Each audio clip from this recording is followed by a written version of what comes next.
Hello everyone, welcome to all of you. आज हम लोग जो सेकेंड पार्ट जो हमारा जो वर्ण का था उसको आज हम लोग कंप्लीट करेंगे। इसमें हम लोग कौन कौन सी चीज़ों को देखते हैं। इसमें हम लोग का जो रेस्ट क्या क्या बचा हुआ था, एक बचा हुआ था हम लोग पढ़ लिए थे कहाँ तक आपका उच्चारण स्थान के आधार पर क्या वर्ण का कहाँ कहाँ स्थान रहता है, किसके थ्रू बोला जाता है, वो हम लोग पढ़े थे। अब आज हम लोग पढ़ेंगे प्रयत्न के आधार पर, प्रयत्न के आधार पर। ठीक है, इसमें हम लोग दो चीज़ों को देखेंगे। एक तो हम लोग देखते हैं श्वास, श्वास के आधार पर क्या होगा, और एक हम लोग देखे थे स्वर तंत्री के आधार पर, स्वर तंत्री के आधार पर। इसी को कहते हैं ध्वनि संघर्ष के आधार पर। ठीक है, इसको आज हम लोग देखेंगे, इन दोनों को देखेंगे। उसके बाद इन दोनों को देखने के बाद हम लोग देखेंगे वर्ण का बदला हुआ रूप, डिटेल में वर्ण का बदलल रूप। उसके बाद हम लोग यहीं पे देखेंगे अपनिहिति को, अपनिहिति को। तो इन सब चीज़ों को करने के बाद फाइनली हम लोग कंक्लूजन में आएंगे स्वर वर्ण की संख्या क्या है, व्यंजन वर्ण की संख्या क्या है, कौन कौन राइटर क्या क्या बोले थे, कितना स्वर्ण वर्ण है, सारे डिटेल को देखेंगे। तो इस वीडियो का मोटिव पूरा का पूरा ये कंप्लीट हो जाएगा, तो हम लोग का वर्ण चैप्टर पूरा कंप्लीट हो जाएगा। ठीक है, इसको करेंगे, कोशिश करेंगे कि अभी के वीडियो में कंप्लीट कर लें, अदरवाइज आप लोग तो पैनिक होते रहते हैं। चलो, वर्ण। ठीक है, वर्ण में हम लोग पढ़े थे प्रयत्न के आधार पर, प्रयत्न कर आधार। इसमें दो चीज देखे थे हम लोग, एक देखे थे श्वास को देखे थे, और एक देख रहे थे स्वर तंत्री, स्वर तंत्री। तो सबसे पहले हम लोग देखते हैं श्वास का। श्वास के आधार पर जो वर्ण का जो विभाजन है ना, वो दो रूपों में है। किन किन दो रूपों में है वो देखते हैं। सबसे पहला है आपका अल्प प्राण, अल्प प्राण, और दूसरा है आपका महाप्राण, महाप्राण। अल्प प्राण किसको कहते हैं वो देखते हैं। अल्प प्राण जो होता है ना, ऐसे वर्ण जिसका उच्चारण में ना हकार का ध्वनि नहीं निकलता है। क्या होगा, जेकर उच्चारण में, जेकर उच्चारण में, जेकर उच्चारण में हकार कर ध्वनि, हकार कर ध्वनि नहीं आवे। ठीक है, जिसमें हकार का ध्वनि नहीं सुनाई देता है उसको कहते हैं अल्प प्राण। या फिर दूसरे रूप में कहेंगे जिसका उच्चारण में कम हवा मुंह से निकले, जेकर उच्चारण में, जेकर उच्चारण में मुंह से कम हवा निकले, उसको क्या कहते हैं अल्प प्राण। या फिर ये कह सकते हैं जेकर उच्चारण में कम ताकत लगता है, कम कम ताकत लागेला। इस इन रूपों में परिभाषा आपका रहेगा। अल्प प्राण उसको कहते हैं जिसका उच्चारण में हकार का ध्वनि नहीं निकलता, हकार का ध्वनि नहीं निकलता, जिसके उच्चारण में मुंह से कम हवा निकलता है उसको कहते हैं अल्प प्राण।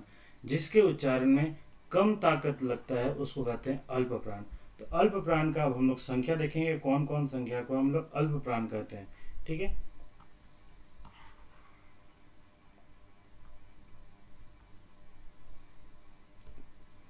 अल्प प्राण, इसका संख्या, अल्प प्राण में संख्या होता है किसी भी वर्ग का, जैसे क वर्ग, च वर्ग,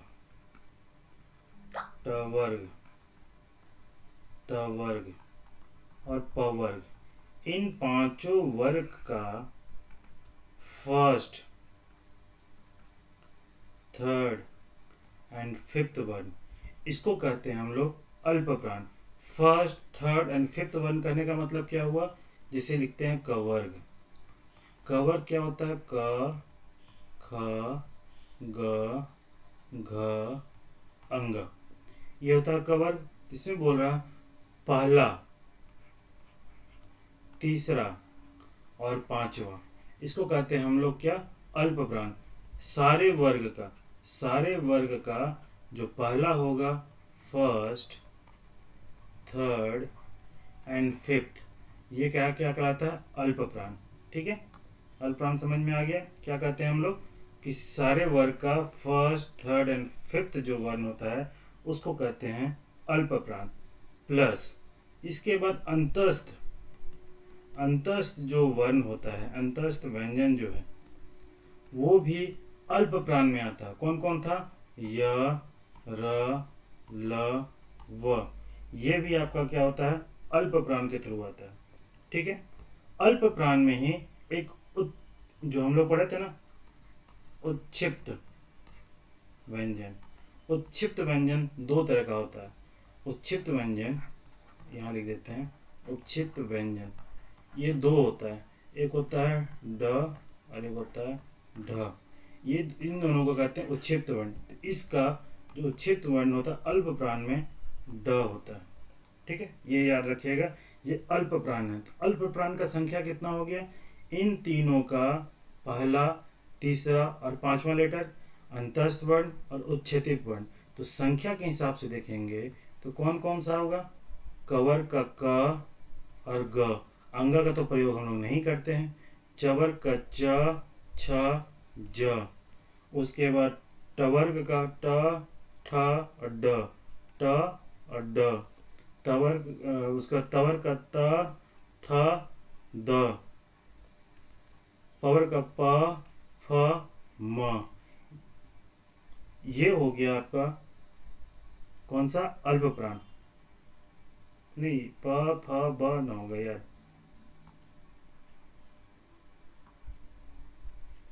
प, फ, ब, ये हो गया हम लोग का अल्प प्राण। तो इसका संख्या कितना हो गया, टोटल 8।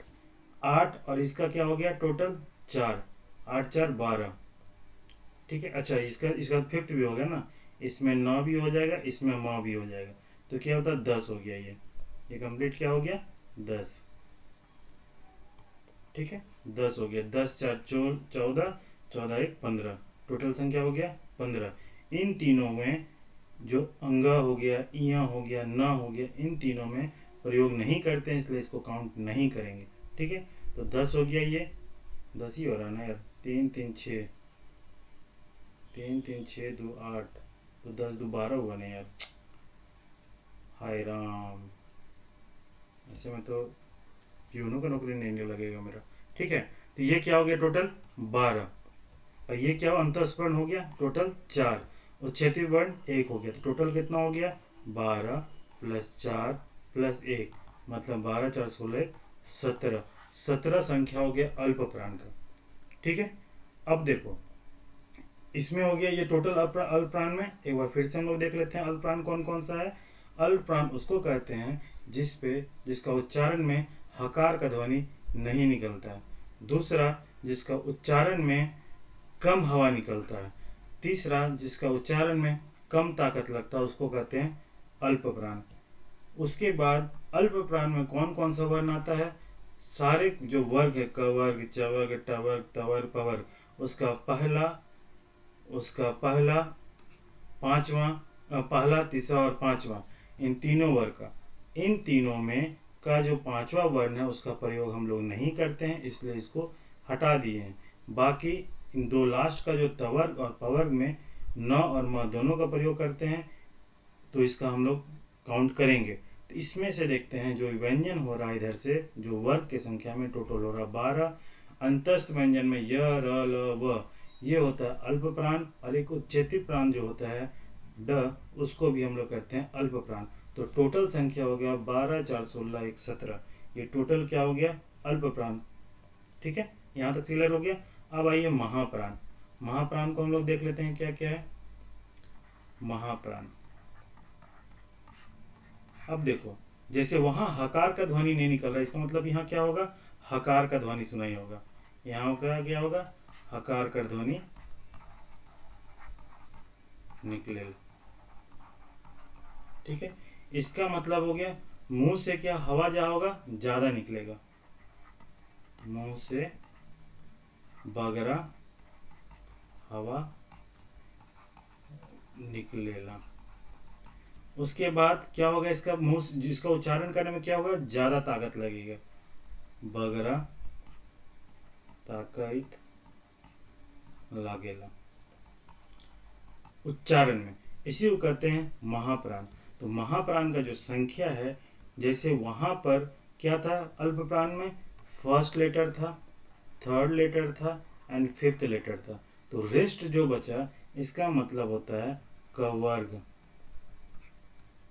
चवर्ग, टवर्ग, तवर्ग और पवर्ग। इन पांचों का सेकेंड एंड फोर्थ जो लेटर है वही होता है आपका महाप्राण। ठीक है, जैसे ख, घ, इस तरह करते हुए हम लोग देखेंगे। तो कितना हो गया, इन चारों का कितना हो जाएगा, दो दो, तो 5 दूनी 10। ठीक है, एक होता है जैसे वहां पे अल्प प्राण में क्या था, अंतस्थ वर्ण, यहाँ होता है उष्म वर्ण, यहाँ हो गया उष्म वर्ण, उस वर्ण होगा महाप्राण। ठीक है, तो उस वर्ण में कौन कौन सा था हम लोग का, श था और ह था, ये दो को काउंट करते थे। ठीक है, एक जो आपका उत्क्षेपित जो वर्ण है, एक कौन सा बच रहा था, एक ढ, तो ये भी हो गया महाप्राण। तो इसका संख्या टोटल कितना हो जाएगा, संख्या आपका 10 + 2 + 1, इट मीन्स 13 हो गया महाप्राण की संख्या। अब देखो, इसको देखने का तरीका बता सकते हैं। उष्ण क्या होता है, गर्मी, गर्मी क्या मतलब होता है, ज्यादा मेहनत करने से।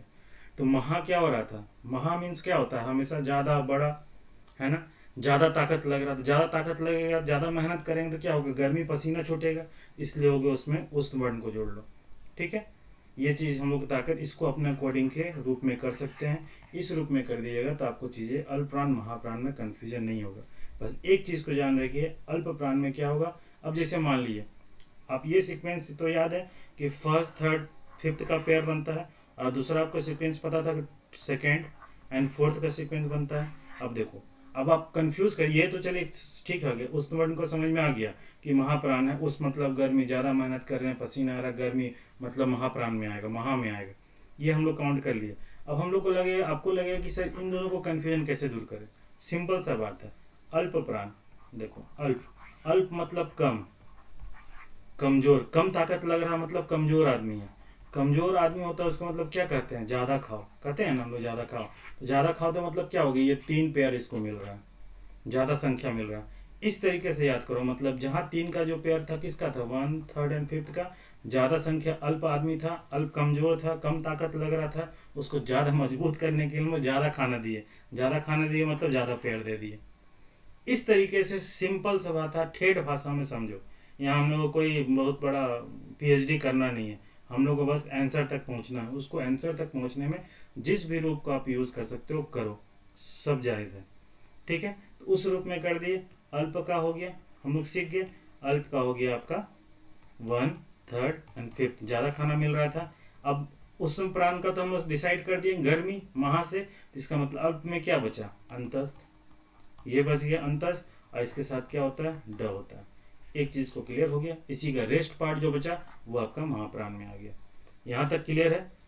संख्या याद रखिएगा, हमेशा क्वेश्चन पूछता है नंबर ऑफ संख्या के, नंबर ऑफ संख्या, बार बार ना, बचपन से आदत हो गया नंबर ऑफ संख्या बोलने का है ना, ये हमेशा उटपटांग बोलने का आदत हो गया। तो ये जो आपका जो नंबर है ना इसमें अल्प प्राण महाप्राण का, वहां देखिएगा क्वेश्चन पूछता है स्टेटमेंट वाइज में। अगर क्वेश्चन पूछ दिया या फिर निम्न मतलब हेठे देवल में से कौन कथन अल्प प्राण से संबंधित सही है कि, तो हो सकता है कि एक जो ऑप्शन उसमें से डेफिनेशन के रूप में हो। तो डेफिनेशन का वर्ड्स कुछ भी हो सकता है। तो आप बस कॉन्सेप्ट समझ लीजिए कि अल्प प्राण कहते किसको हैं, इसमें कौन कौन सा वर्ण का प्रयोग करते हैं, वो क्लियर हो गया। नंबर क्या है अल्प प्राण का, कितना नंबर है, कितना संख्या अल्प प्राण का, वो समझ गए। महाप्राण को भी हम लोग उसी तरह समझ गए, चीजें क्लियर हो गई। अब हमको नहीं लगता है कि अल्प प्राण और महाप्राण से कुछ दिक्कत होगा। फिर हम लोग जब क्वेश्चन करेंगे तो उसमें और चीजें को क्लियर करेंगे।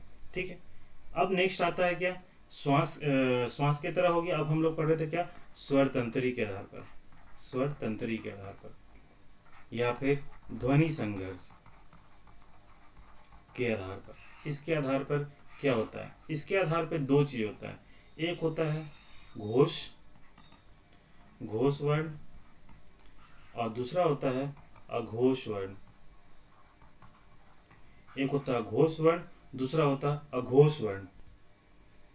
घोष वर्ण किसको कहते हैं, देखो घोष वर्ण उसको कहते हैं जिसका उच्चारण में झंकार, झंकार उत्पन्न हो, ठीक है, जिसका उच्चारण में झंकार उत्पन्न होता है उसी को कहते हैं घोष वर्ण। या फिर कह सकते हैं जिसके उच्चारण में हवा का संघर्षी से उच्चारण हो। उच्चारण में क्या होता है, हवा का संघर्षी से, संघर्ष से उच्चारण हो, मतलब ज्यादा ताकत लग रहा है, उसको कहते हैं हम लोग घोष वर्ण। इसमें जो संख्या होता है, इसमें जो किसी भी वर्ण का, जैसे कवर्ग, जितना भी कवर्ग है, जैसे एक मिनट, इसका जो उच्चारण होता है, जैसे मान लो कवर्ग, चवर्ग, टवर्ग, तवर्ग और पवर्ग, इन तीनों का क्या होता है, थर्ड, फोर्थ एंड फिफ्थ। इन तीनों का थर्ड, फोर्थ और फिफ्थ को कहते हैं हम लोग क्या, घोष वर्ण। तो इसका क्या हो जाएगा आपका क, ख, ग, घ, अंग, ये हो गया। इसी तरह इन सारे का हम लोग घोष वर्ण करते हैं, ठीक है। सारा का जो थर्ड, फोर्थ और फिफ्थ लेटर होता है उसको कहते हैं हम, जो वर्ण होता है उसको कहते हैं घोष। अब जो झंकार, अब बोल के देखो, ग होता है ना, ज्यादा हवा भी निकलेगा, ज्यादा ताकत भी लग, ग, घ, अंग। अब जैसे क, ख में देखो, इसी में झंकार उत्पन्न नहीं होगा। अघोष में क्या होगा, झंकार उत्पन्न नहीं होगा, झंकार उत्पन्न नहीं होगा। हवा का संघर्ष, हवा का संघर्ष नहीं होगा, बिना किसी हवा का संघर्ष से उच्चारण होगा, ये नहीं होगा। अब जब क, कितना आराम से बोले, ख कितना आराम से, लेकिन ग में क्या बोले, ग, घ, देखो किस तरह का झंकार गला में, देखना, ग, घ, अंग, तो ये हो गया ये झंकार। अब इसमें नॉर्मल क, ख, तो इसका मतलब हो गया, इसका लेटर क्या हो जाएगा, सेकेंड हो जाएगा एंड फर्स्ट हो जाएगा एंड सेकेंड हो जाएगा। अब जैसे हम लोग देखे थे अभी, अंतस्थ वर्ण में 3 का पेयर था, अंतस्थ वर्ण में 3 का पेयर था, 3 का पेयर था, और उसके साथ क्या था, अल्प प्राण में क्या था, 3 का पेयर था और उसके साथ अंतस्थ था। सेम कंडीशन यहाँ है कि जब हम घोष करेंगे 3 का पेयर होगा, 3, 4, 5, घोष में क्या हो गया, 3, 4, 5। अब घोष हो गया तो इसके साथ कौन सा प्रयोग होगा, अंतस्थ हो जाएगा। घोष वर्ण कौन सा हो जाएगा इसमें, अंतस्थ। अंतस्थ जो वर्ण होता है वो भी आपका होता है घोष वर्ण। साथ ही साथ एक ह भी होता है घोष वर्ण, याद रखिएगा। ह भी जो होगा घोष वर्ण, अंतस्थ भी होगा घोष वर्ण, और कवर्ग से पवर्ग तक third, fourth and fifth letter जो होगा, वर्ण जो होगा, उसको कहेंगे हम लोग घोष वर्ण। अब घोष से आप कैसे समझिएगा, थोड़ा सा फिर वही थोड़ा सा ठेठ बुद्धि वाले में चलते हैं हम लोग। घोष, झंकारोपन, घोष मतलब घोषणा। अब हम लोग घोषणा करते हैं, ठीक है, घोषणा करते हैं। घोषणा किसे करते हैं हम लोग, कोई माइक से ही करते हैं ना, भीड़ में, लाउड स्पीकर से।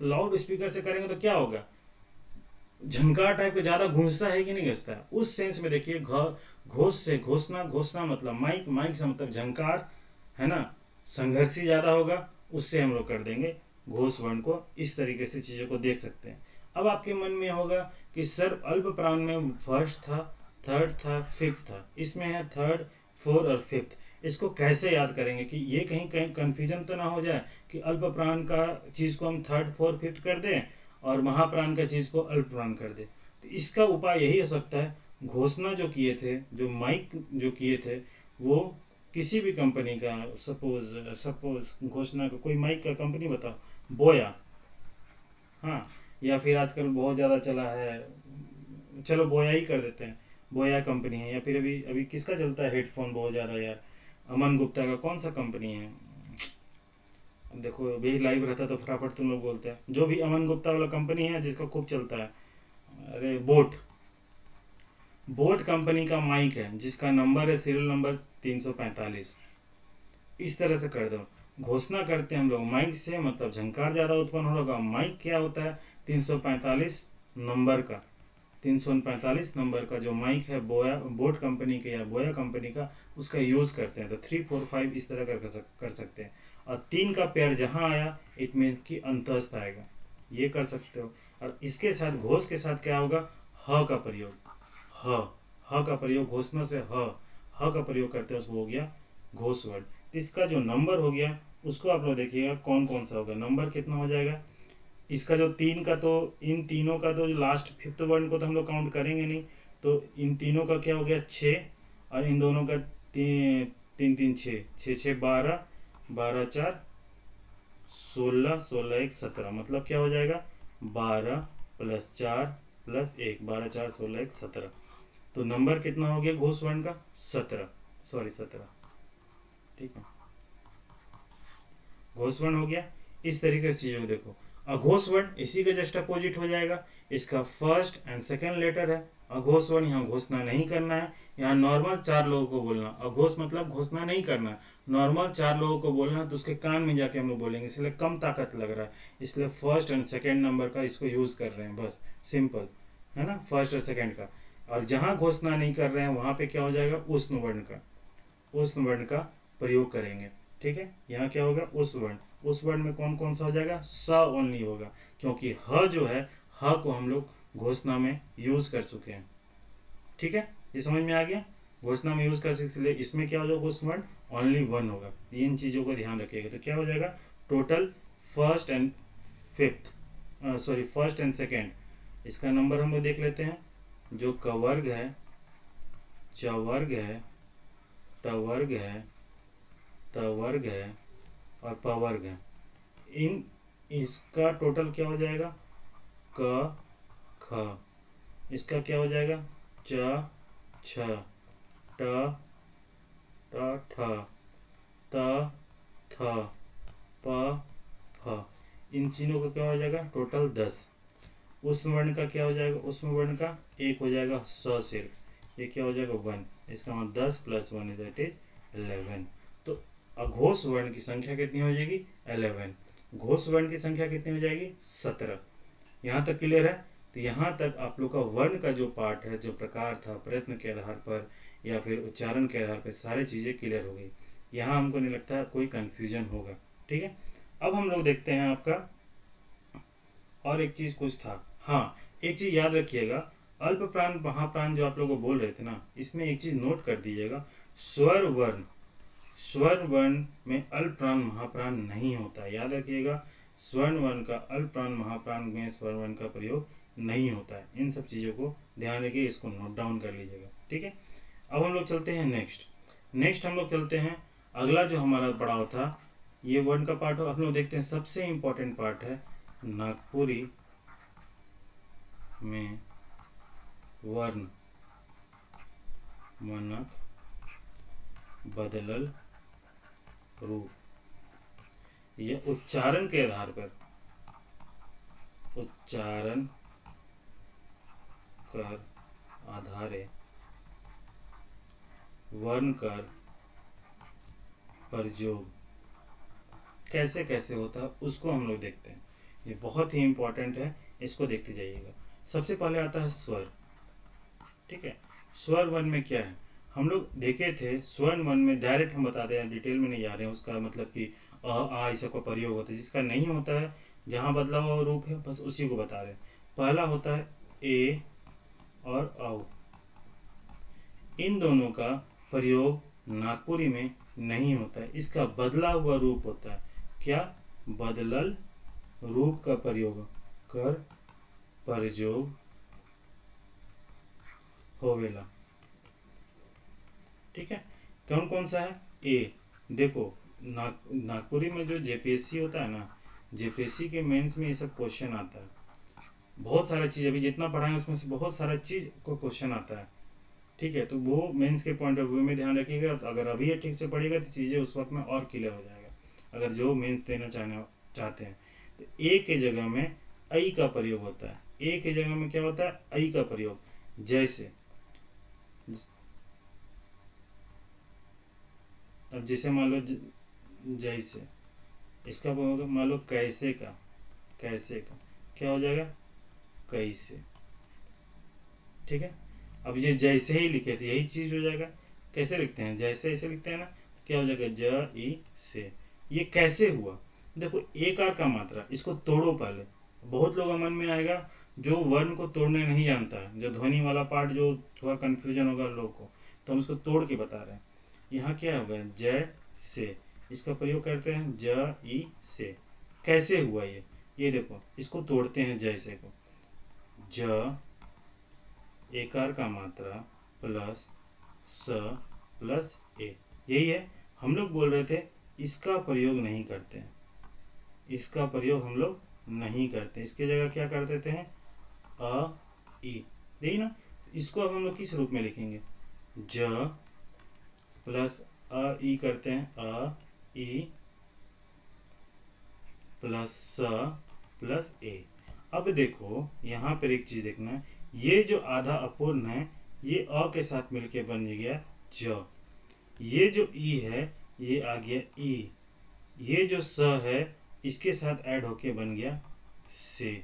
इसी से बन गया जय से। ठीक है, ये है इसका एक्चुअल में। समझ में आ गया?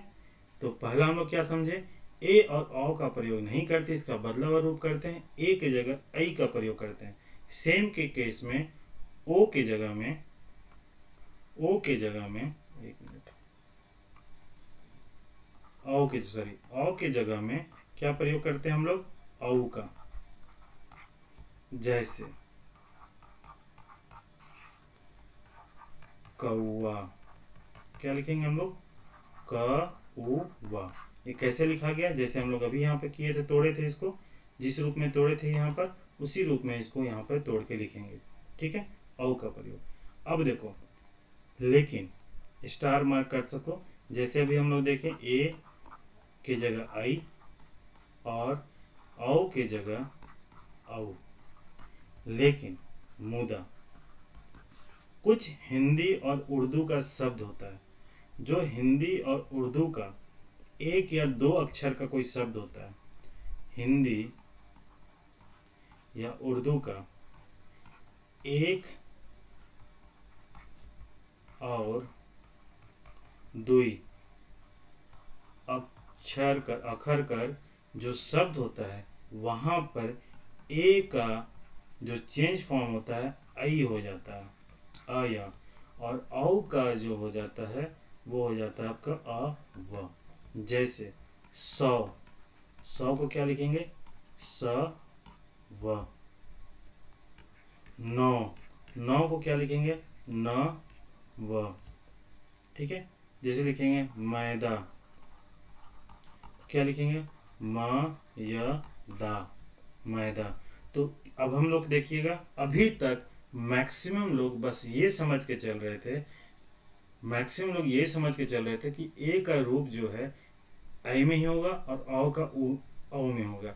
लास्ट टाइम टेस्ट सीरीज जब सेकेंड बैच का ले रहे थे, जिसका अनफॉर्चुनेटली डिस्कशन नहीं हो पाया था क्योंकि एग्ज़ाम पोस्टपोन होते चल जा रहा था, उस वक्त में जो एक डिस्कशन हुआ था, एक या दो डिस्कशन हुआ था, उसके बाद तो सारा अधर में ही चला गया। उस वक्त में बहुत लोगों का ये मानना पता ही नहीं था कि ऐसा भी होता है। मैक्सिमम लोगों का 99% लोगों का ये क्वेश्चन गलत हो जा रहा था। ठीक है, तो याद रखिएगा ए का सिर्फ आई के रूप में नहीं होता, ऐ के भी रूप में होता है। औ का औ के रूप में नहीं होता, औ के रूप में भी होता है।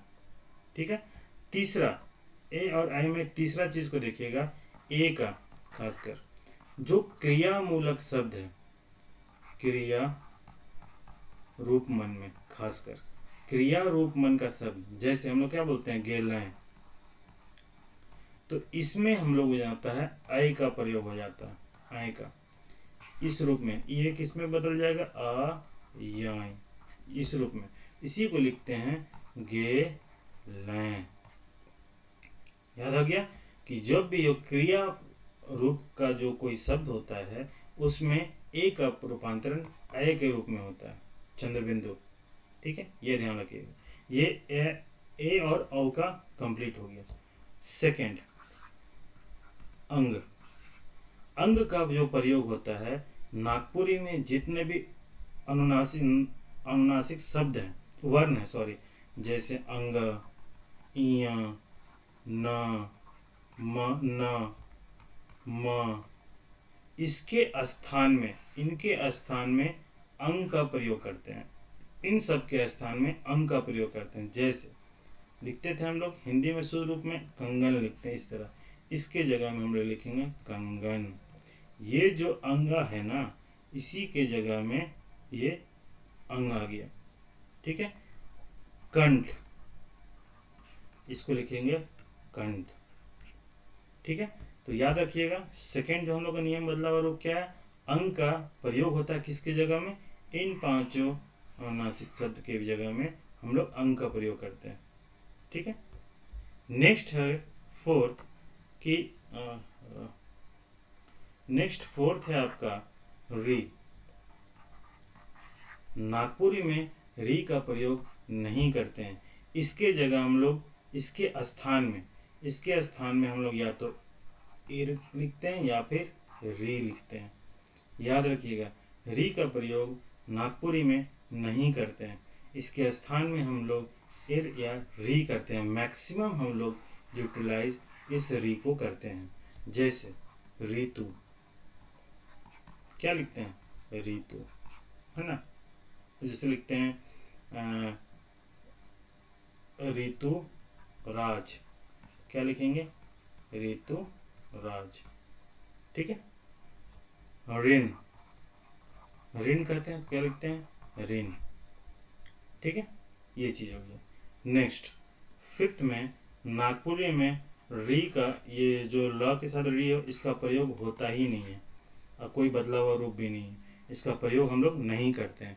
ठीक है, नेक्स्ट है हम लोग का आपका, एक मिनट, अब व्यंजन वर्ण का, ये वर्ण हो गया स्वर वर्ण का। अब हम लोग चलते हैं व्यंजन वर्ण का।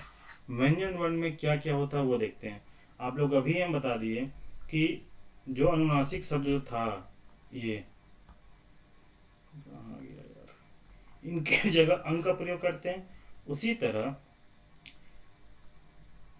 जो अंगा हो गया, इया हो गया, न हो गया, इनके जगह में हम लोग इसका प्रयोग नागपुरी में नहीं करते, इसके जगह में हम लोग न करते हैं। इसीलिए बार बार जो हम लोग कवर कर रहे थे, चवर कर रहे थे, टवर कर रहे थे, वहाँ पे जहाँ भी फिफ्थ लेटर हो रहा था, पांचवा, उसको हम लोग काउंट नहीं कर रहे थे, क्योंकि इसका प्रयोग हम लोग नहीं करते हैं। इसके जगह हम लोग इस न का प्रयोग करते हैं। जैसे कैसे हो गया, जैसे सपोज गंगा, गंगा, क्या लिखे हैं, गंगा। ठीक है, लिख दिए हम लोग, जैसे लिख दिए मंजन, तो क्या हो जाएगा, मंजन। ये हमेशा न के रूप में प्रयोग हो जाता है। ठीक है, इन सब चीज़ों को क्लियर हो गया। अगला आता है उष्ण वर्ण। उस वर्ण का जो ध्वनि होगी, वर्ण बोलो ना, ध्वनि क्यों, उस वर्ण। नेक्स्ट हो गया उस वर्ण। उस वर्ण कौन कौन सा था भाई, हम लोग पढ़े थे ना, श था, स था, श, ये उस वर्ण था। तो इस वर्ण में हम लोग क्या करते थे, इसमें जो उस वर्ण ये स श था, इसका प्रयोग हम लोग नहीं करते हैं। इसके जगह में हम लोग इस स का प्रयोग करते हैं।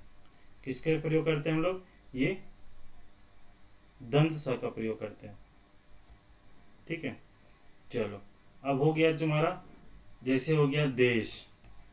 देश को क्या लिखेंगे, दे स। भाषा, भाषा को क्या लिखेंगे, भाषा। ठीक है, एक और इसमें नियम है, इस स के जगह में ख हो जाता है। उसका नियम देखते हैं क्या होता है।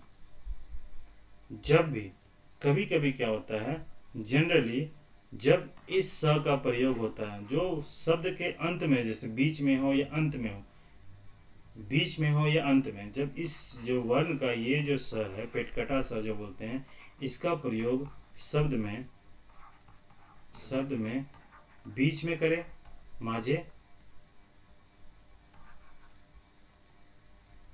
माझे हो या फिर अंत में हो बेसिकली। तो ये जो स था ये बदल के हो जाता है ख में।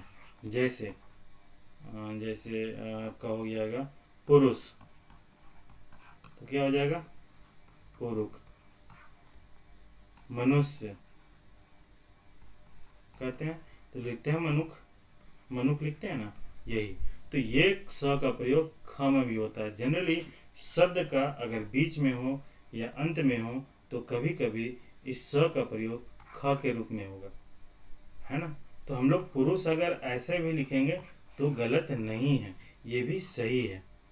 इसमें बस ये बता रहा था कभी कभी हम लोग इस स की जगह ख का भी प्रयोग करते हैं, एडिशनल एक नियम है, ठीक है। अब आता है हम लोग अंतस्थ व्यंजन। अंतस्थ व्यंजन में क्या था, य र ल व, ये है। अब य का हम लोग पहले देखते हैं, य का और व का। ये य और व का क्या होता है, अगर फर्स्ट लेटर, नियम लिखो फर्स्ट, अगर पहल जो वर्ण रहे, अगर पहल वर्ण य रहता है तो इसके जगह में क्या बदल जाता है, ज में हो जाता है। पहल वर्ण अगर य रहा तो इसके जगह में ज बदल जाता है। अगर पहल वर्ण व रहा इसके जगह में ब बन जाता है। जैसे यात्रा, तो क्या बोलेंगे यात्रा। विवेक, जनरली नाम में चेंज नहीं होता, बस बता दे रहे हैं, तो बोलेंगे विवेक, ऐसे करके कहते हैं। जैसे बोल देंगे विकास, ये बदल जाएगा ब में। उसके वो बोलते हैं यदि, तो क्या बोल जाता है यदि। तो कभी भी पहला अगर वर्ण रहा य और व, कभी भी पहला वर्ण अगर रहा य और व, तो य की जगह ज में बदल जाता है, व की जगह ब में बदल जाता है, ठीक है। समझ में आ गया। अब इसी का अगला नियम देखो, अगर सेकंड नियम देखो, अगर किसी शब्द का माझे मतलब बीच में या अंत में, किसी शब्द का अंत में या बीच में य रहा तो इसका उच्चारण का ज्यों का त्यों रहता है, ज्यों कर त्यों रहेगा। इसका जो उच्चारण है, य का जो उच्चारण है वो ज का ज्यों का त्यों रहेगा। उसी तरह अगर बीच में ही व रहा तो इसका भी उच्चारण ज्यों का त्यों रहता है। लेकिन कभी कभी हम लोग क्या करते हैं, जो य होगा उसके जगह में अ का भी प्रयोग कर देते हैं। लिखने में उच्चारण सेम रहेगा, लिखने में जैसे वो कहते हैं सियार, तो सियार को अगर आप सियार भी लिखिएगा ना तो सही है। और कभी कभी जो जहाँ बीच में हो जा रहा, बीच में आ रहा, तो कभी कभी क्या बोल रहे हैं आपको, य की जगह अ भी आता है, तो सियार को सी आर भी लिखेंगे तो भी सही हो जाएगा। तो याद रखिएगा। इसीलिए बहुत लोग कंफ्यूज करते हैं, सर कभी कभी देखते हैं यार लिखा रहता है, कभी कभी लिखते हैं आर लिखा रहता है सियार में, तो दोनों सही है इसी नियम से। अगर क्योंकि इसका जो उच्चारण है ना, इसका उच्चारण य के रूप में हो रहा है, ज के रूप में नहीं हो रहा, इसलिए हम लोग उसको य ज्यों का त्यों रख देते हैं और इसके जगह में कभी कभी य के जगह में अ लिख देते हैं, ठीक है। ये चीज़ समझ में आ गया। चलो अगला नियम हो गया य के रूप में ही अगला नियम हम लोग देखते हैं, य का ही अगला नियम देखते हैं।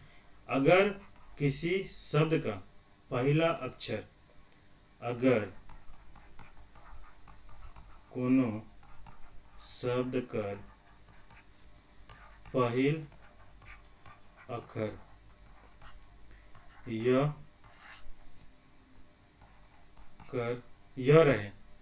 रहे और उकर उच्चारण ज लखे नी होए, ज लखे नी होई, तो क्या हो जाता है, इसके जो य से पहले तो क्या हो जाता है, तो य से पहले छोटी ई का आगमन हो जाता है, आगमन हो जाता है।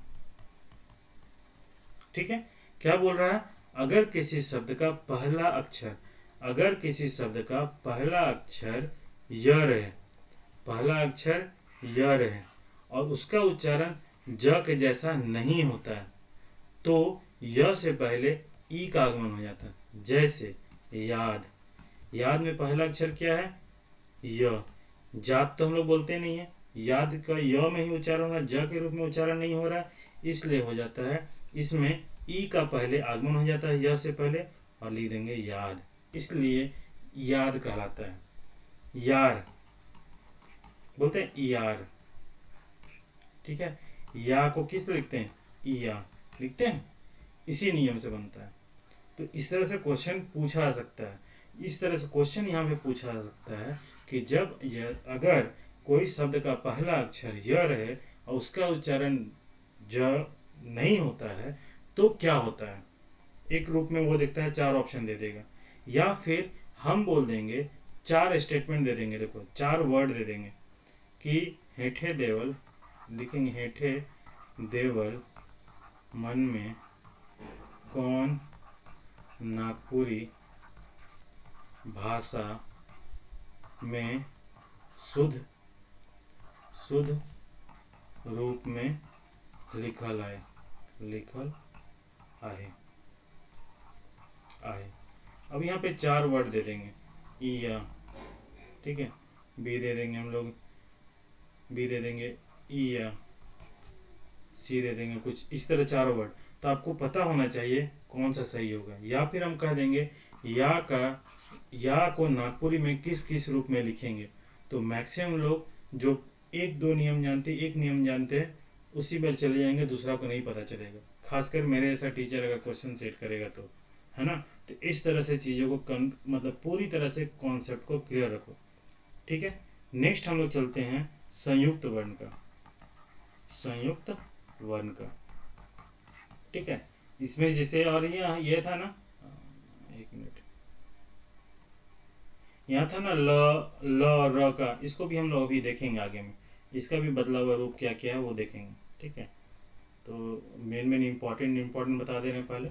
संयुक्त वर्ण, तो संयुक्त वर्ण किसी भी फर्स्ट शब्द का लेटर, किसी भी फर्स्ट जो कोई भी शब्द का पहला जो लेटर है, वर्ण है, अगर छ रहा, त्र रहा, ज्ञ रहा, या फिर हम लोग एक कहते हैं ना स्र, स्र, ये जो संयुक्त वर्ण है, खासकर ये जो है, इसका जो इसका प्रयोग हम लोग नहीं करते, इसका बदला हुआ रूप करते हैं, छ का प्रयोग करते हैं छ से।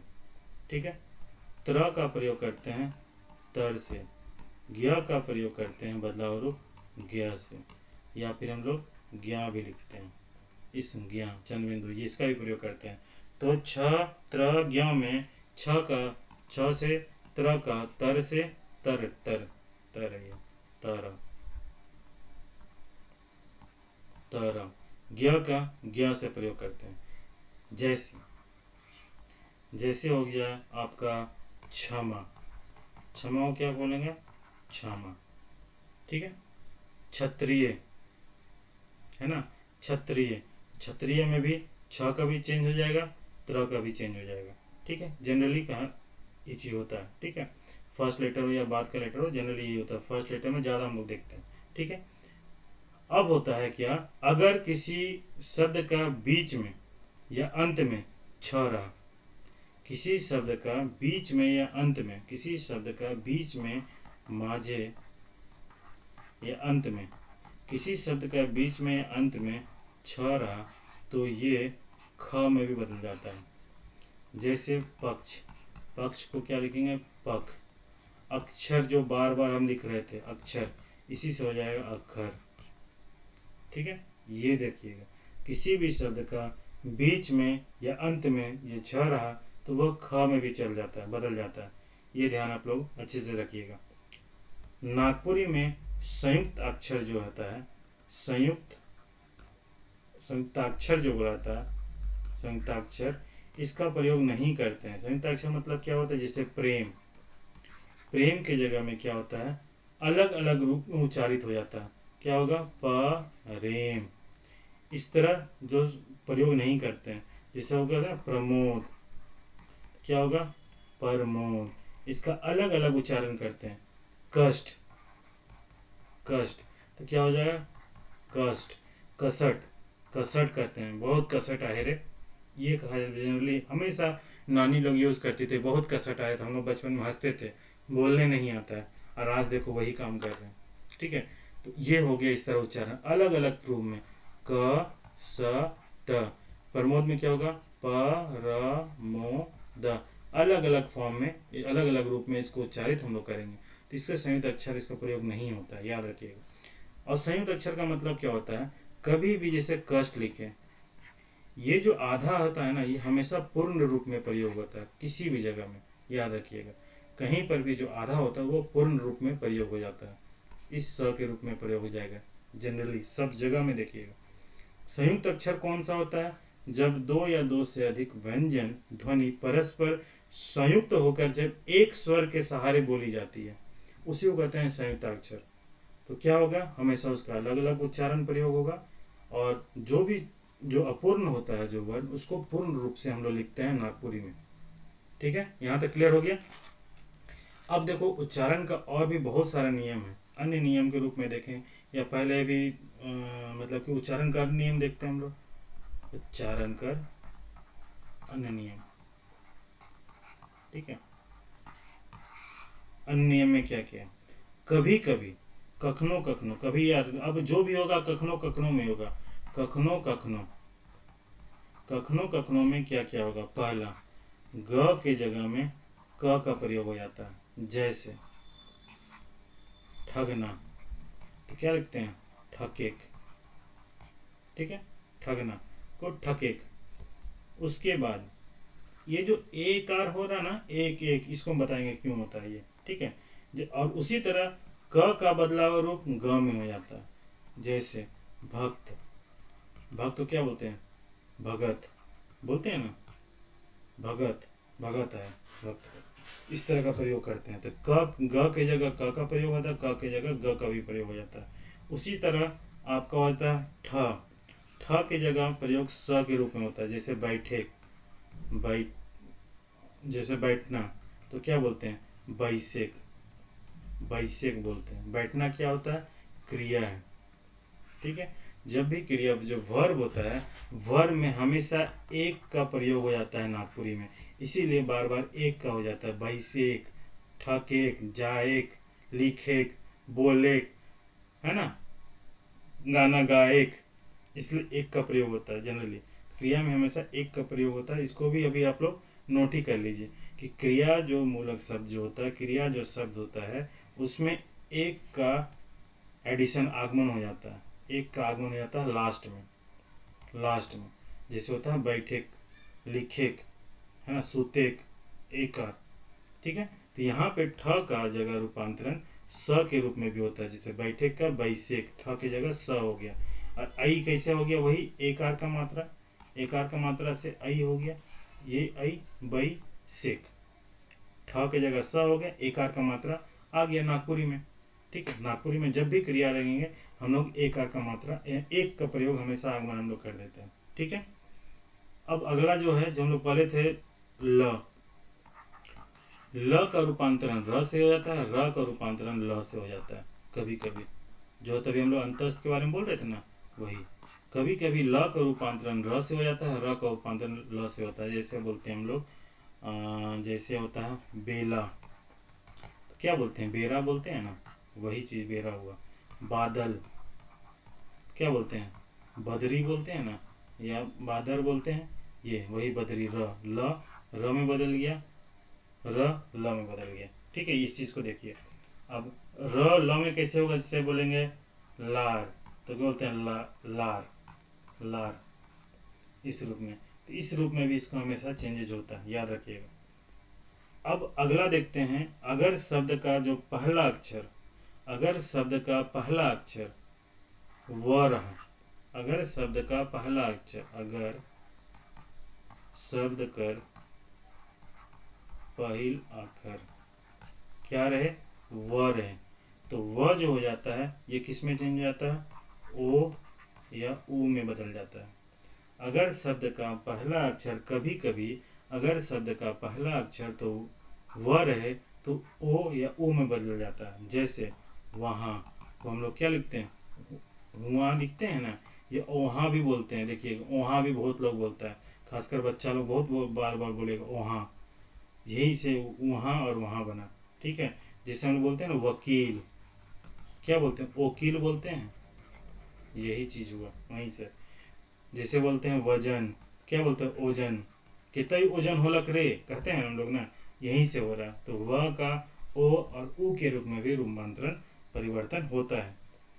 ठीक है, जैसे आओ, जो हम लोग पढ़े थे ना आओ, आओ का वहाँ पे क्या बोल रहे थे, आओ हम लोग क्या पढ़े थे, आओ पढ़े थे।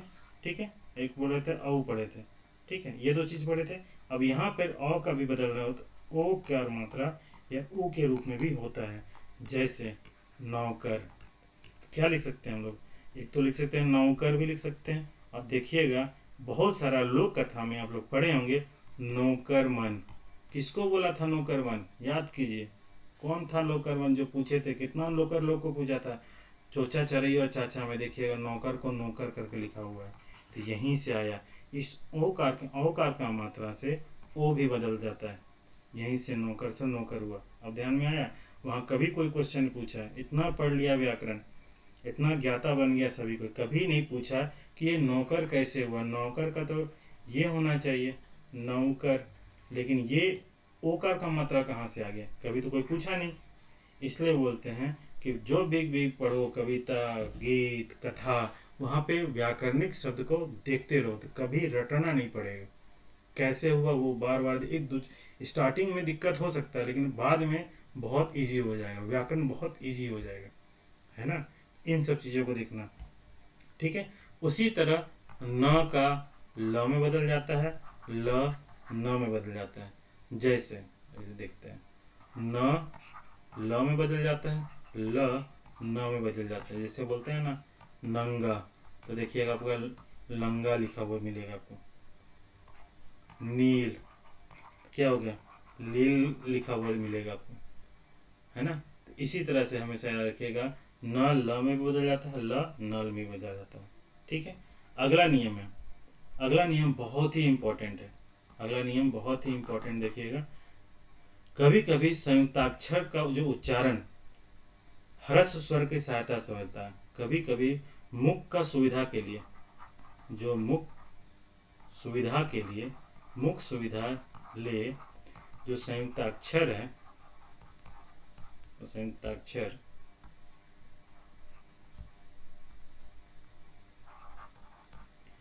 खर, इसका जो उच्चारण होता है वह ह्रस्व स्वर की सहायता से होता है। जिस ह्रस्व स्वर में बेसिकली ई और ऊ की सहायता से होता है। जैसे हम लोग लिखते हैं ना श्यार, तो हम लोग लिखते हैं सी या र, इसी जगह से सियार भी हो जाता है। ठीक है, ये चीज़ ध्यान रखिएगा। प्यार हो जाएगा तो पी यार, ये हो जाता है। जैसे होगा धर्म, धर्म क्या होगा, धर्म, ये हो जाएगा। ठीक है, इसका अगर पहला अक्षर, अगर याद रखिएगा किसी शब्द का पहला अक्षर आधा स हो, बहुत इंपॉर्टेंट है ये, वेरी वेरी इंपॉर्टेंट। किसी शब्द का अगर पहला अक्षर आधा स हो तो क्या हो जाता है, उसका जो आधा स होता है वो पूर्ण हो जाएगा और पूर्ण स में बदल जाएगा। उससे पहले ई या फिर अ आ जाता है। किसी शब्द का पहला अक्षर आधा स हो तो वो पूर्ण स हो जाएगा। कैसे, सबसे पहले ई या अ आ जाएगा, ई या फिर अ आ जाएगा, उसके बाद ये जो आधा स है वो पूरा स में बदल जाएगा। जैसे जो बोलते हैं ना कि स्थिर, तो क्या होगी, आधा स है तो आधा स क्या हो जाएगा, पहले सबसे पहले क्या ई का आगमन हो जाएगा, ई, फिर ये आधा स में बोल जाएगा थर, स्थिर। या फिर हम लोग कहते हैं अस्थिर, ये भी लिखते हैं। ठीक है, जैसे बोलते हैं ना स्थान, देखते हैं हम बार बार प्रयोग करते हैं स्थान, या फिर स्थान। ठीक है, जो स है आधा स, उससे पहले ई या फिर आ जाएगा, और ये आधा स है वो पूरा समय बदल जाएगा।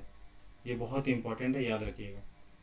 ठीक है, और जो कभी भी ये ऊपर का जो रेफ होता है ना, जो अभी बताया था धर्म वाला, ये जो आधा संयुक्ताक्षर के रूप में, जो ये हमेशा र के रूप में प्रयोग होता है इसका, इसी से धर्म हुआ है। ठीक है,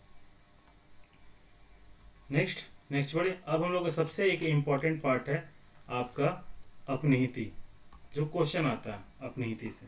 देखो, आप लोग देखे थे ना, आप लोग शकुंतला मिश्र का रट लगाए हुए थे। अब दिखाते हैं नियम कैसे, वहां आपको समझ में ही नहीं आएगा शकुंतला मिश्र में लिखा क्या हुआ। ठीक है, जो शब्द के, लिख लो, जोन शब्द कर अंत में, जोन शब्द का अंत में ह्रस्व ई रहे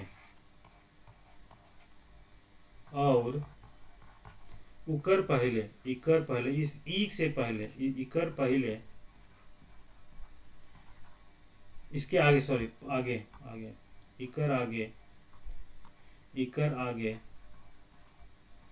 केव व्यंजन बन रहे, व्यंजन रहे, तो क्या हो जाता है, ई व्यंजन से पहले जो व्यंजन रहता है, ई व्यंजन से पहले ई कर आगमन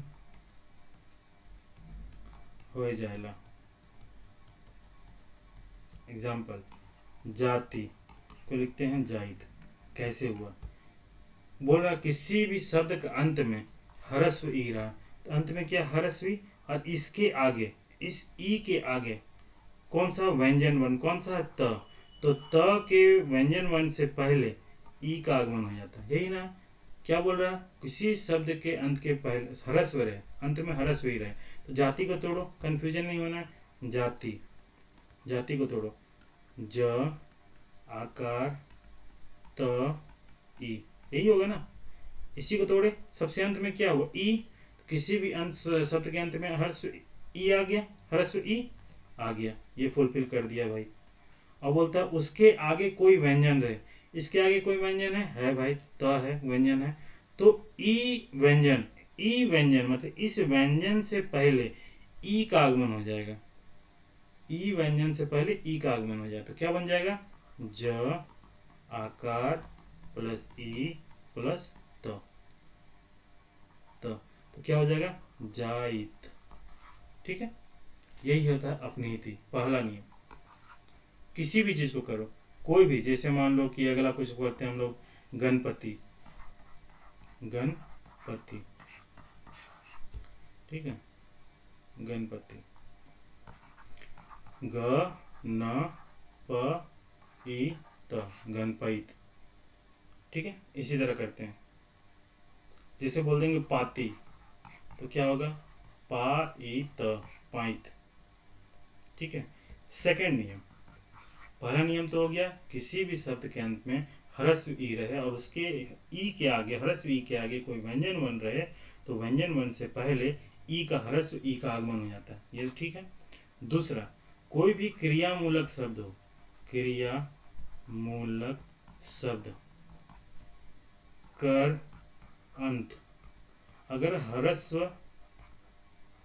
कर संगे होइला, ह्रस्व कर संगे होइला, होइला, उकर, तो क्या होगा, उकर अंतिम व्यंजन के पहले, पहले ई कर आगमन हो जाला, हो जाएगा, होवेला। ठीक है, जैसे कोई भी बोला क्रियामूलक शब्द, क्रियामूलक शब्द क्या होता है, करी, चली, है ना, ये सब होता है। तो करी में क्या हुआ, लास्ट में क्या, ह्रस्व ई का ई मात्रा है, इसी से ये जो व्यंजन है उससे पहले बन जाएगा ई का मात्रा आ जाएगा, क ई र, च ई ल, चैल। ठीक है, ये चीज होता है इस चीज का, जब भी कोई भी क्रियामूलक का शब्द का अंत ह्रस्व ई के साथ होता है तो उसके अंतिम व्यंजन से पहले ई का आगमन हो जाता है। आप लोग शकुंतला मिश्र का बुक में देखना, वो डायरेक्ट लिख दिया, समझ में नहीं आया हुआ क्या, लोग बहुत कंफ्यूज करेंगे, तो उसको समझना होगा वहाँ कैसे हुआ, इस नियम से हुआ है। वहाँ डायरेक्ट लिख देने से नहीं होता है, किसी को समझ ही नहीं आएगा। तो इस तरीके से अपनीति का प्रयोग करते हैं। जैसे बोलते हैं ना पढ़ी, पढ़ी तो क्या बोलते हैं, पढ़, सॉरी पढ़, तो यहाँ से होता है वो नियम। अपनीति बहुत इंपॉर्टेंट है, याद रखिएगा। ये भी वेरी वेरी वेरी इंपॉर्टेंट का सेगमेंट है। क्वेश्चन डन है, यहाँ से लिख लो, क्वेश्चन आना ही आना है यहाँ से। तो ये हो गया आपका पूरा का पूरा व्याकरण और वर्ण खत्म।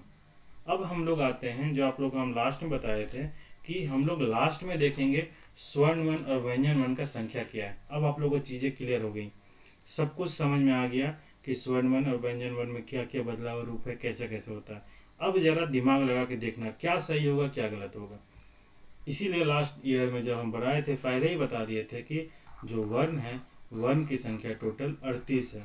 और जहाँ तक लग रहा है 36 और 38 दो दो बताए थे, क्योंकि हम भी कंफर्म नहीं थे, क्योंकि हम तो ज्ञाता है नहीं भाई, कोई पीएचडी किए हुए नहीं है, लेकिन अपना दिमाग से अपने एनालिसिस से चीज़ को बताए थे। या तो 36 37 बताए थे या फिर एक 38 बताए थे, यही दो होगा। तो सबसे पहले हम लोग देखते हैं जितना भी व्याकरण जो विद हैं, जितने भी जो राइटर हैं, वो क्या क्या बोले हैं, किस किस रूप में, किन किन संख्या बताएं। वीरेंद्र कुमार महतो, डॉक्टर वीरेंद्र कुमार महतो का बुक में, वीरेंद्र कुमार महतो, इनके बुक में वर्ण की संख्या क्या दी हुई है। इनके बुक में स्वर वर्ण बोले हैं 7 हैं और व्यंजन वर्ण बोले हैं 28 है। देखो एक चीज याद रखना, यहाँ पे क्वेश्चन दो रूप में आएगा। या तो बोल जाएगा कि नागपुरी में स्वर वर्ण की संख्या कितनी है, व्यंजन वर्ण की संख्या कितनी है, या फिर टोटल नागपुरी में कितना वर्ण का प्रयोग करते हैं, पहला। या फिर दूसरा पूछ दिया जाएगा कि डॉक्टर वीरेंद्र कुमार महतो कर नागपुरी व्याकरण के बुक के आधार पर स्वर्ण वर्ण की संख्या क्या होगी, व्यंजन वर्ण की संख्या क्या होगी, या फिर वर्ण की संख्या क्या होगी। ठीक है। या फिर इस रूप में पूछ सकता है कि डॉक्टर वीरेंद्र कुमार महतो स्वर्ण वर्ण में हेठे देवल में किसको किसको माने हैं। तो ये समझना बहुत इंपॉर्टेंट है। इसमें ये जो स्वर्ण वर्ण है ये माने अ को, आ को, ई को, उ को, ए को, ओ को और अं को, इतने को ये स्वर्ण वर्ण माने हैं। ठीक है। तो कितना, 1 2 3 4 5 6 7, 7 स्वर्ण हो गया। इसी तरह इनका 28 व्यंजन, ये कहते हैं 28 व्यंजन है। कौन कौन सा है, क से लेकर घ तक, च से लेकर च से ज च तक, ट से लेकर ठ तक, त से लेकर न तक, प से लेकर म तक, य र ल व, उसके बाद स ह। मतलब हो गया, ये हो गया 4 तिया 12, 12 10 4 2, 12 10 22, 22 4 26, 26 2 28, टोटल क्या हो गया 28। ये इसको माने हैं। इसका मतलब वीरेंद्र कुमार महतो के हिसाब से वर्ण की संख्या जो है वो है आपका टोटल 28 + 7, मतलब हो गया टोटल 35। ठीक है। यहाँ तक क्लियर होगा वीरेंद्र कुमार महतो का। नेक्स्ट है हम लोग आपको देखते हैं फादर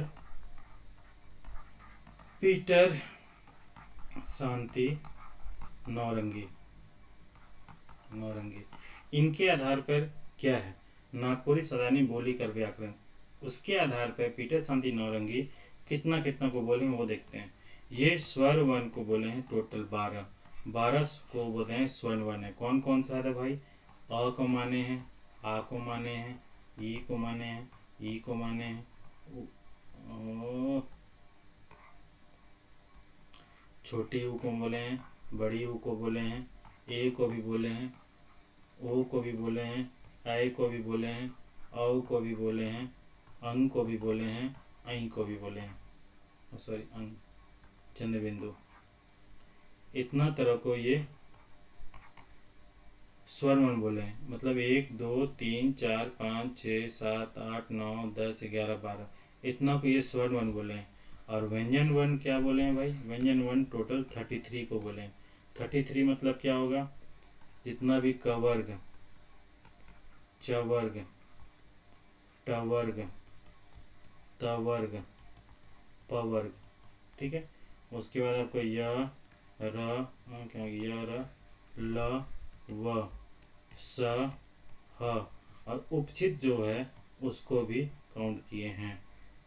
तो कितना हो गया टोटल, 23 हो गया, मतलब हो गया 33 हो गया, मतलब इन तीनों का हो गया टोटल चाहती है 12 10 22 23, 12 10 22 23 24 25 26 27 28 29 30, और इनका जो तीनों जो वर्ण है ना, इसको भी काउंट कर लिए 33,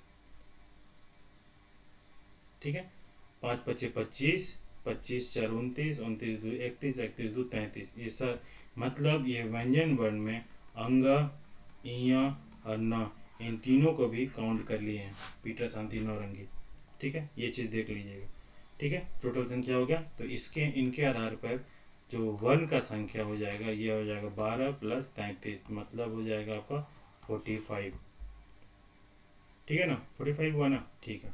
चलो, उसी तरह आपको नागपुरी भाषा, नागपुरी भाषा जो डॉक्टर गोस्वामी, श्रवण कुमार गोस्वामी साहब का था, कुमार गोस्वामी, वो क्या किए हैं, स्वर वर्ण की संख्या 10 माने।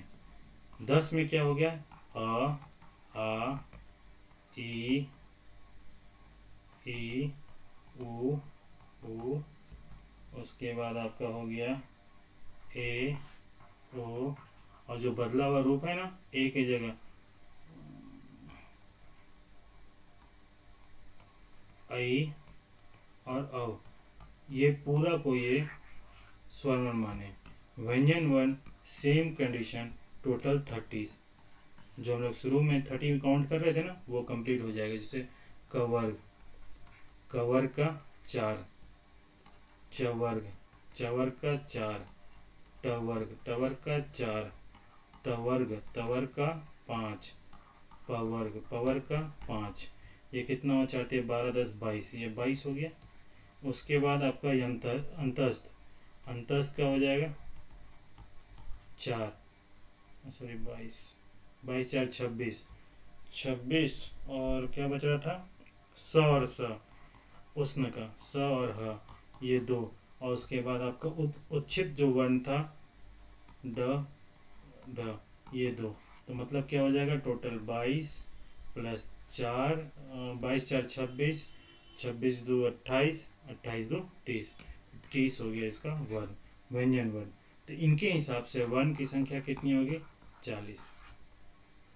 अब देखो, अब क्या कह रहा है, इसको काउंट कर रहा है मैक्सिमम लोग। अभी कुछ समय पहले जब नागपुरी भाषा का जब जो ये तुम्हारा न्यूज़पेपर में आया था कि जो विभेद है इसमें, जो मतलब कमी है, अभी भी इसमें एक मत नहीं हुआ गया है कि कौन कौन सा वर्ण को माना जाए, नागपुरी में कौन कौन सा वर्ण को माना जाए। इसके लिए इसका जो नागपुरी का कुछ मानकीकरण करने के लिए अभी समिति बैठा उसी का न्यूज़पेपर में आया था। उसमें बोला गया कि संख्या 30 ही होगी, सॉरी 38 होगी, वर्ण की संख्या टोटल 38 होगी, ठीक है, इसमें माना गया।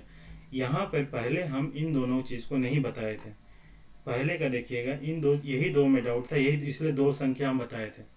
2 संख्या, एक 36 बताया था और एक 38 बताया था, इन्हीं 2 को माइनस करके कहीं कहीं पर इसका प्रयोग कर रहा था, कहीं कहीं प्रयोग नहीं कर रहा था, इसलिए इसको हम चीज़ को काउंट किए थे और नहीं भी किए थे, बताए थे 36 और 38 में भी एक होगा। अभी जो जो इसका अभी कमेटी बैठा गया है, उसके हिसाब से बोला गया है कि माना जाए, अभी सबको यही मान के चले कि वर्ण की जो संख्या है नागपुरी में वो 38 है। 38 मतलब स्वर वर्ण 8 है और व्यंजन वर्ण आपका 30 है। तो 8 कौन कौन सा होगा, सिंपल सा स्पष्ट है, अ है, आ है, ई है, ई है, उ है, उ है, और ए है, ओ है।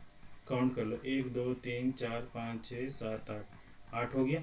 सिंपल सा, कोई अपना दिमाग नहीं लगाओ, जो प्रयोग हो रहा है इतना नियम पढ़ लिए, 5 किताब पढ़ लिए, सब नियम हम लोग के सामने दिख रहा है, तो स्पष्ट हो जाना चाहिए कौन कौन सा होगा, ठीक है। और उसके बाद व्यंजन वर्ण में जो हो गया, व्यंजन वर्ण में कौन कौन सा, सेम अभी जो हम लोग पढ़े थे ना यहाँ 30, ये 30, जो नागपुरी सरंग गोस्वामी का, बस उसी को मान कर रखो 30, यही होगा 30, इसलिए हो गया टोटल 38। अब क्लियर हो जाना चाहिए, अब कोई भी डाउट नहीं होना चाहिए। ठीक है, यहाँ तक हम लोग का पूरा वर्ण खत्म हो गया। ठीक है, इसलिए अब देखो, अगर मान लो आज जो हम मॉर्निंग में तुमको क्लास दिए, तुम लोगों को क्लास दिए थे, अगर उसी क्लास में पूरा का पूरा एक लेक्चर में देते ना, आपका दिमाग ना दही बन जाता। आप लोग का दिमाग ना दही बन जाता। समझा करो। ठीक है, हमको भी पता है कि कितने चीज़ों को बताना तक ही रोकना चाहिए। अगर कंप्लीट हम वर्ण को अभी हम कर देते ना यार, सही बता रहे हैं, दिमाग हौच पौच हो जाए, इतना जो नियम कानून है ना, पगला जाता है। इसलिए हमको डेट मत बताना। हम फिर से बता रहे हैं, हम अभी भी बोल रहे हैं, हमको डेट मत दिखाओ। हमको तुम लोग से ज़्यादा एहसास है इस चीज़ का, क्योंकि आप लोग के बैच के कारण हम नया कुछ भी नहीं कर पा रहे हैं, तो हमको ज़्यादा नुकसान हो रहा है। ठीक है, आप लोग का तो चलो चल जाएगा, मेरा अभी करंट में सब कुछ ऑन गोइंग है।